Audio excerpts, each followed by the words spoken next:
Hey everybody, what is going on? My name is Ezra33 and welcome to this week's Anarchy analysis. I'm sorry there wasn't one last week. I kind of was dead in bed with a fever. But nevertheless, today we are analysing Diabolus versus Fnatic Rising. It is the UKLC's Week 5 Day 2 Tower matchup, and boy howdy, this was a very interesting game. Now this team fight happened around 35 minutes into the game. The scoreline, you can tell at the start, is 8-15 in terms of kills. If we go back literally 7 minutes, it's literally 1 kill to 9. It was very Fnatic favoured this game.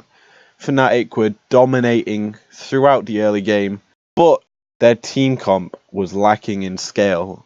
As if we look at the Diabolus team comp, they had a Yorick who scales phenomenally into the late game. He's also a very good split pusher. Cassiopeia, another very good scaling champion. Granted, the Lucian does fall off when it gets to the late game where this team fight happens, but it's harder for them to lose in the late game compared to Fnatic, as their team comp just doesn't have any scaling. Like the Gnar and the Lissandra and the Olaf have basically fallen off at this point. Lissandra doesn't scale very well, and Olaf is very early game oriented, hence Fnatic had that big lead.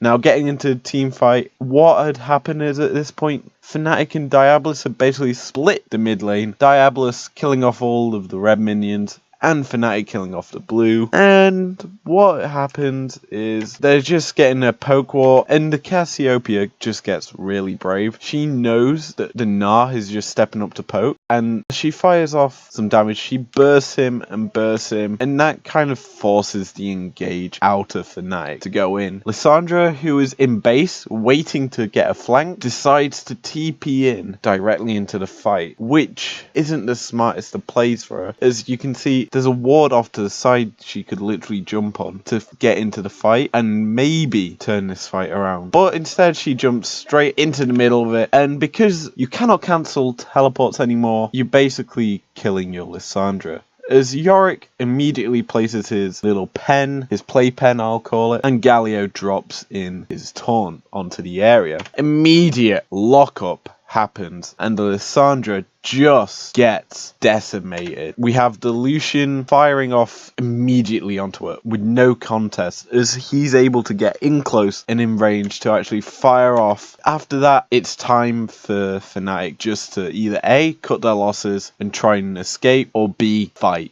They choose to fight as Alistar immediately flashes headbutt pulverize combos onto the Lucian and onto the Cassiopeia.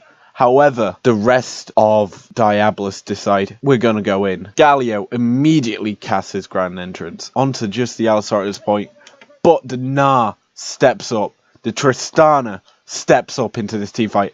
Immediately, the Gnar hits his ult onto the 3 targets. He hits the Cassio, the Lucian, and the Galio hits him.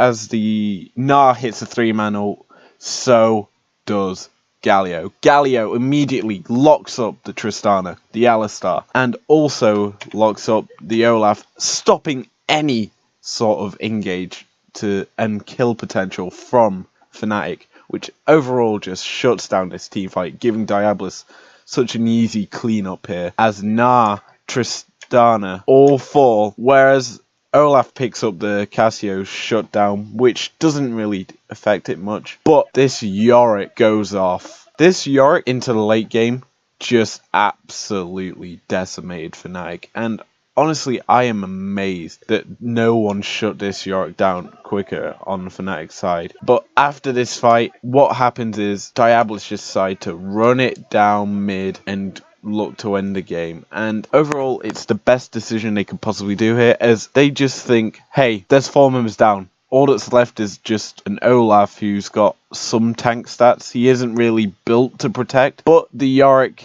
immediately zones out the Olaf as the team look hitting onto the Nexus turret, and Olaf dies, and that's the game. And Diabolus won this week's tower challenge. I believe there's one more week of tower challenges, and I'm looking for a major matchup, and Diabolus against Fnatic Rising. We're going to actually see it again next week, first game. I probably will analyze that to make up for missing last week's double header tower matchups, but who knows. Anyway, thank you so much for watching. Subscribe if you're new around here. Leave a like down below, and I will see you guys later.